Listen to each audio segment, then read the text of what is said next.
Assalamualaikum warahmatullahi wabarakatuh. Nah, ini alhamdulillah akhirnya udah nyampe setelah 21 jam di jalan. Ya, dan akhirnya nyampe ke tempat beliau. Ini dia restorannya. Ini restoran beliau. Nah, nanti kita tanya juga salah satunya kan. Beliau ini kan termasuk merintis dari nol kan. Nah, gimana caranya ngerintis dari nol waktu itu sampai akhirnya punya restoran. Tuh nanti kita tanya-tanya juga sama beliau ya. Nah, resep-resepnya gimana, tipsnya gimana, kok bisa sampai akhirnya sekarang punya banyak cabang dan juga salah satunya punya restoran gitu kan. Nah, kita langsung masuk aja karena udah capek dan udah lapar. Kita makan aja dulu yuk. Sebagai info tadi sudah sampai Samarinda sebenarnya 21 jam. Terus ternyata beliau ada di Balikpapan. Nah, ini Balikpapan nih. Ini lokasinya di Balikpapan. Restoran beliau yang di Balikpapan. Nah, jadi nanti kita tanya-tanya beliau ya. Langsung aja yuk. Nah, ini dia penampakan di dalam restoran beliau ya. Ini kita lagi nunggu beliau. Mudah-mudahan beliau bisa berkenan untuk bertemu dengan kita ya. Yuk ikuti terus ya, jangan skip ya. Kan sekarang ada di Indonesia nih, kan siapapun itu kan bisa saja memilih negara-negara lain gitu kan. Betul. Kemana, ke Australia kah, kemana gitu. Nah, kemudian kenapa Ustadz memilih Indonesia? Apa ada yang ngajakin kah atau gimana kok akhirnya sampai Indonesia? Sebenarnya sebelumnya kita harus tahu juga bahwa di negara Suriah cowok yang muda yang punya uang pasti tujuan pertama habis selesai wajib militer keluar dari Suriah. Oh. Kenapa? Itu berdasarkan yang tadi saya cerita. Iya betul. Tertekan betul ya. Kita di Suriah sekarang saya ada janggut sedikit seperti ini. Dulu di Suriah saya tidak berani. Kalau pelihara sedikit jenggot dipanggil sama intelijen. Dipanggil. Wah. Iya sampai seperti itu. Saya pergi ke Turki waktu masih kuliah, habis pas libur saya pergi ke Turki. Saya tinggal di Turki waktu itu 3 bulan. Saya balik dipanggil, pergi kemana, ketemu siapa, kemana. Sampai seperti itu. Jadi memang saya sudah selesai wajib militer 2008. Saya sudah langsung keluar. Gitu. Mulai saya sebenarnya sebelumnya memang saya juga sudah belajar, maksudnya pergi usaha di Lebanon waktu saya masih SMP. Pernah ke Lebanon. Oh. Maksudnya saya belajar untuk keluar negara sendiri itu dari kecil. Dari kecil udah berani. Dari kecil, iya. Dan itu sama orang tua diizinkan aja? Iya, sama orang tua diizinkan. Terserah kamu aja mau usaha di mana seperti apa gitu. Orang tua saya itu memang mengajarkan mandiri dari kecil. Mau usaha silahkan. Oh gitu sih. Ya, nah kemudian Ustadz tahu Indonesia. Saya pergi ke Turki dulu. Habis dari Turki ke Yunani, ke Eropa. Tapi saya tidak senang di Eropa karena tidak ada suara azan sama sekali. Iya. Ya jelas. Saya balik. Meskipun sekarang mungkin banyak perkembangannya sudah ya. Mungkin ada tetap tidak boleh azan. Oh tetap ya? Tetap. Sekarang kita kalau pergi ke Eropa itu jarang ya azan suara besar. Tidak boleh. Oh maksudnya ada tapi nggak pakai pengeras suara? Tidak bisa. Kalau sholat harus kita cari masjid sendiri. Dia tidak nunggu dengar azan. Nah seperti misalnya di Indonesia, enak ya. Allahu Akbar dengar azan kita pergi sholat. Sama juga di Istanbul. Saya tinggal di Istanbul itu hampir 1,5 tahun. Di Istanbul itu kalau waktu azan, masya Allah kita dengar lebih enak dari musik. Iya betul. Suara azan itu seluruh masjid Allahu Akbar. Iya betul. Nah, jadi itu enaknya saya tinggal di Turki. Makanya saya senang tinggal di Istanbul. Oh sampai di Turki juga. Berapa lama Ustaz di Turki? Hampir 1,5 tahun. Waktu itu usaha juga? Usaha juga. Rumah makan juga. Oh. Kemudian kenapa keluar dari Turki? Cuma 1,5 tahun? Ya ada beberapa masalah yang bikin saya balik ke Suriah. Jadi saya balik ke Suriah. Habis balik ke Suriah 2010 sudah ada keinginan untuk datang ke Indonesia jalan-jalan. Ya, saya datang jalan-jalan 3 bulan. Habis itu saya balik ke Suriah. Pas sudah mulai awal-awalnya perang, saya balik lagi ke Indonesia. Jadi kalau tentang Indonesia sendiri gitu, saya tahunya dari mana Indonesia? Saya tahu cuman dari video YouTube orang yang pakai baju putih, baju koko putih, songkok hitam, hafiz Al-Quran yang terbanyak, di Indonesia. Nah, saya Jumlah muslim yang terbanyak. ya jumlah hafiz itu yang terbanyak di Indonesia, 5 juta hafiz Al-Quran. Bikin tertarik sebenarnya. Jadi tahu pertama kali Indonesia dari YouTube. Dari YouTube aja. Oh, karena Indonesia memang kurang populer juga ya di situ ya. Sebenarnya bukan dari YouTube, Ya, dari TKW juga. Iya benar. Ya, tapi gambaran yang saya tahu bahwa Indonesia itu negara miskin sekali. Oh yes. Loh, ternyata Indonesia itu sebenarnya tidak miskin. Iya. Cuma ini kata nanti potong-potong korupsi Iya, yang banyak. iya betul. Nanti masuk ke yang terakhir nanti pembahasan. Iya. Iya, keren banget. Nah, kemudian ini kan kita lanjutin tuh kan masuk ke Indonesia tuh. Pertama kali ke Indonesia kemana itu? Sulawesi ya? Jakarta. Oh Jakarta dulu ya. 3 bulan di Jakarta, habis itu Sulawesi, nikah, habis itu Kalimantan. Ke Kalimantan ya. Sudah, tidak ada lagi kemana-mana. Nah Ustadz kan sekarang kan udah punya 17 outlet gitu, termasuk restoran ini saat pertama yang restoran dibangun punya Ustadz. Jadi 1 restoran dan 17 outlet gitu ya.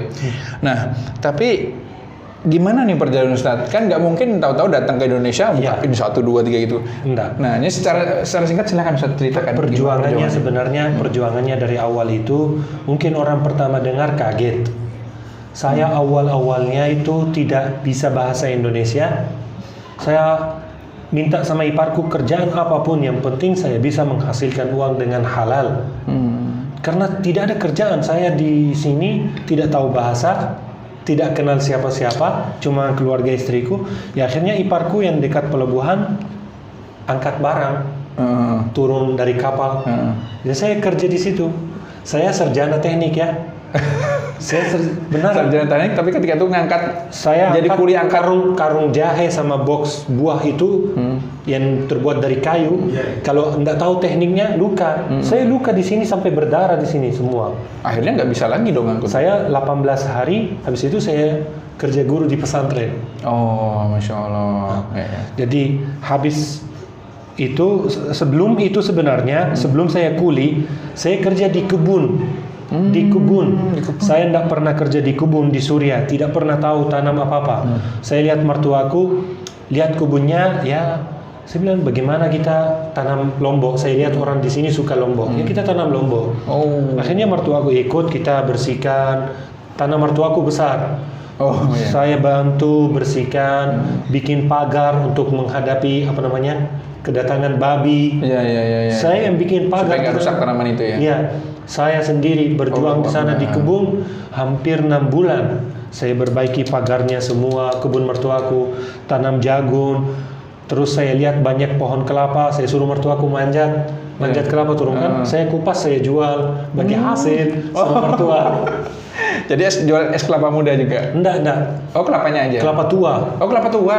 Kelapa tua. Itu dibuka. Kopra.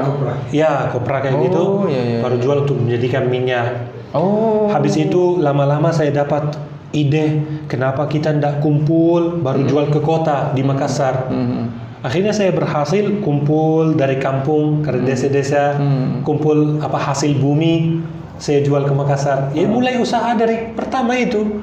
Dari kecil, pertama kuli, pertama tanam-tanam. Habis itu antar barang. Tapi karena tidak ada kendaraan, tidak ada uang beli mobil, jadi sulit. Saya harus cari uang yang banyak secara cepat tapi halal, yaitu kuli. Harus pakai tenaga. Terus kemudian Habis itu sudah jadi guru. Ya sejak jadi guru tidak kerja kasar sampai 2016 baru mulai usaha, kerja keras lagi. Mungkin ini informasi ada yang tahu juga. Saya 3 bulan berurut-urut tidurnya itu tidak sampai 3 jam berhari. karena Kerja. Saya kerja, saya bikin roti, bikin daging, bikin semua, tidak ada tidur-tidur. Setelah 3 bulan, saya drop, masuk ke rumah sakit. Allahu Akbar. Rumah sakit umum Balikpapan, masih ada data saya juga. Rumah sakit umum Balikpapan, 5 hari saya di ICU. Allahu Akbar. Jantung koroner gara-gara kerja keras. Iya. Nggak pernah istirahat, nggak pernah tidur. Iya. Itu awalnya? Sebelum kebab itu? Ya itu pertama kebab. Oh, pertama kebab. Untuk saya masuk sukses tapi kan. basicnya tuh sebenarnya Ustaz nih ada basic masak nggak sih sebenarnya? Hobi. Oh, hobi. Tapi sekolah khusus nggak ada? Nggak ada. Saya sarjana teknik. Oh, berarti murni belajar sendiri untuk Sendiri menciptakan resep-resep itu? Betul. Allahu Akbar. Intinya kita tidak boleh mengalah. Harus berjuang terus. Jangan berputus asa, Ustaz. Jangan putus asa. Yang penting kita tetap jujur, tetap istiqomah, Allah SWT akan berikan jalan. Memang nggak sekali jadi ya? Nggak bisa. Kadang itu rezeki dari Allah SWT itu biqadar. Biqadar artinya beda-beda. Kadang orang dapat hasil perjuangannya, kadang orang tidak dapat. Jangan putus asa. Tetap berjuang. Kita, Allah SWT tidak memerintahkan untuk kita menang. Kita harus berjuang. Iya, Tapi tidak harus menang. Iya, benar. Kita jalankan perjuangan kita, hasilnya itu serahkan kepadanya. Masya Allah, nih kuncinya. Tuh, berarti Kalau sukses, berarti Allah SWT mempercepatkan kemenangan sebelum akhirat. Masya Allah, luar biasa. Kalau tidak sukses, berarti suksesnya di akhirat lebih besar. Masya Allah, amin. Ya Allah, ya Rabb, luar biasa sekali. Aduh, merinding dengarnya. Itu ingat tuh, yang usaha jangan langsung mau kilat. Langsung belum kan. tentu gitu loh, karena katanya tadi belum tentu langsung dikasih ke Allah ketika itu. Waktu COVID ini, saya subsidi terus. Tapi Alhamdulillah tetap bertahan. Masya Allah. Kena dampak juga ternyata, Ustaz. Kena. Tidak ada yang tidak kena. Tidak ada. Tidak ada yang tidak kena. Berarti di sini juga bahkan mungkin bisnis kuliner banyak juga yang tutup, Ustaz. Banyak yang tutup di Samarinda. Saya sebenarnya bertahan. Sebab pertama itu saya merasa ada beberapa keluarga di belakang ini. Kalau kita tutup usaha kita, memang mungkin kerugiannya turun, tapi kerugian akhirat lebih besar. Jadi iya, betul sekali. ya kita hitung, insya Allah kita bersedekah terus. Nah, alhamdulillah sekarang mulai sukses di sini, Ustaz. Alhamdulillah. Kalau saya sukses, saya merasa sukses itu kalau kita orang Islam itu merdeka lagi. Masya Allah. Kalau kita cuman dapat uang itu kotoran dunia ini. Tuh, Masya Allah. Tuh keren banget. Ini sebenarnya bukan kunci sukses itu, atau kata sukses itu bukan beberapa kita miliki. Jadi kata sukses itu bukan beberapa jumlah yang kita miliki. Apa yang kita buat untuk agama, itu yang sukses. Jadi kita sekarang di sini, saya maupun di resto atau di tempat saya di Samarinda Shawarma Surya itu, saya sering mengajak untuk anggota semua. Saya nggak bilang karyawan, anggota kita semua, saudara kita. Malah grup di HP saya keluarga namanya. Iya, keluarga Shawarma Surya. Masya Allah. Jadi untuk sering mereka belajar agama, sering kembali ke Al-Quran. Sedikit garis merahnya lagi, Ustaz, bahwasanya ternyata tolak ukur kesuksesan seharusnya untuk Muslim, untuk orang Islam, bukanlah terletak pada harta benda, Ustaz. Karena harta benda ini kita akan tinggal, ketinggal, atau kita makan jadi kotoran, ya kan? Apa yang kita makan jadi kotoran, atau apa yang kamu tinggal jadi rebutan. Atau apa yang kamu sedekahkan jadi tabungan. Masya Allah, luar biasa. Jadi tolak ukur sukses menurut Ustadz garis besarnya? Sukses itu kita bisa berhasil meninggalkan bekas kita di dunia ini. Kalau kita meninggal, orang bilang semoga dirahmati oleh Allah SWT. Itu sukses. Masya Allah, luar biasa sekali. Jangan sampai bilang semoga dilaknati oleh Allah. Karena banyak orangnya kan. Malah seneng ya orang meninggal di syukur. Kalau bersyukur dia sudah meninggal, sudah istirahat dunia dari dia. Ya kan? Untung dia udah meninggal gitu. Nah, kita berdoa, berharap, dan itu sebenarnya sukses. Yang saya merasa itu sukses, kalau saya bisa sebelum meninggal meninggalkan bekas di dunia, atau tanda saya di dunia bahwa saya berbuat sesuatu bermanfaat untuk agama Islam. Masya Allah. Di dunia. Jadi orang bisa ingat saya dengan baik, saya dapat kata itu, semoga dirahmati oleh Allah SWT, seperti sahabat Rasulullah, tabi'in, orang-orang soleh yang berjuangkan agama Islam sampai-sampai ke kita itu agama Islam itu mudah dan gampang dibelajari. Indonesia makin kesini, mohon maaf, kondisi ekonomi kita makin menurun. Mungkin Ustaz juga banyak sekali baca-baca bagaimana perkembangan kekinian Indonesia ini, dan bahkan terlihat juga bagaimana usaha-usaha mikro, makro, pengusaha banyak yang tutup juga, banyak ini. Bencana alam juga tidak jarang terjadi di Indonesia. Menurut kacamata dari Ustadz Saji, ini what happened with Indonesia? Iya. Terus tipsnya dong ya, Mas, pasti harus ada tipsnya ya, Iya, gitu kan. betul. Oke, silakan Ustadz. Pertama, Indonesia itu adalah, kalau Surya bapak saya, Indonesia ibu saya. Ya, kalau saya kan negara asal dari Surya. Ya. Nah itu bapak ibunya Indonesia. Oke. Anakku kan orang Indonesia. Iya, betul. Saya lebih cinta Indonesia daripada mungkin orang Indonesia sendiri. Karena saya sayang sama agama Islam yang ada di Indonesia juga. Jadi istilahnya kita sama-sama cinta Indonesia sebenarnya. Jadi kalau saya ngomong itu karena kasihan Indonesia. Yeah. Saya pingin Indonesia merdeka. Ya, karena Sayang Indonesia, kasihan Indonesia, pingin Indonesia itu bisa Cepat. benar-benar sukses juga. ya, kuat mandiri gitu Ya. maksudnya. Utangnya tidak banyak, tidak terjajah oleh negara lain. Oke, Ustaz. Ya, oke, silakan. Jadi bencana,